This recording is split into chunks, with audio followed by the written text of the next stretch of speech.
காஃபியும் வாழ்க்கையும். பால் பாக்கெட் போட்டானான்னு பாருங்க. அதிகாலையில் காஃபிக்காக காத்திருக்கும் குரல் இது. 60 வயதை கடந்த பலருக்கும் காஃபிதான் எரிபொருள்.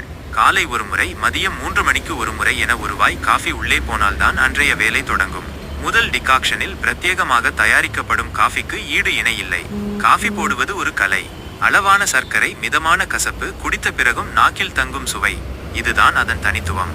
நம்ம சுப்பனிய கல்யாணத்துக்கு கூப்பிடாதது தப்புதான் போன்ற அரட்டைகளையும் சேர்த்து கொண்டால் காஃபி கூடுதல் சுவையுடன் இருக்கும்.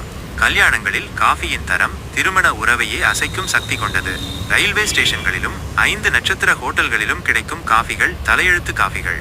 நவீன யுகத்தில் காஃபி டேக்களில் லேட்டே, காப்புசினோ என வகைகள் பெருகிவிட்டன. அங்கே நண்பர்களுடன் அரட்டை அடிப்பதுதான் முக்கியம். ஆனால் எவ்வளவுதான் காஃபி புராணம் பாடினாலும் வீட்டில் மனைவி தரும் காஃபிக்கு ஒரு தனிச்சிறப்பு உண்டு. டம்ளரை கீழே வைக்கும் வேகத்திலேயே அன்றைய நாள் ராசிபலனை தெரிந்து கொள்ளலாம்.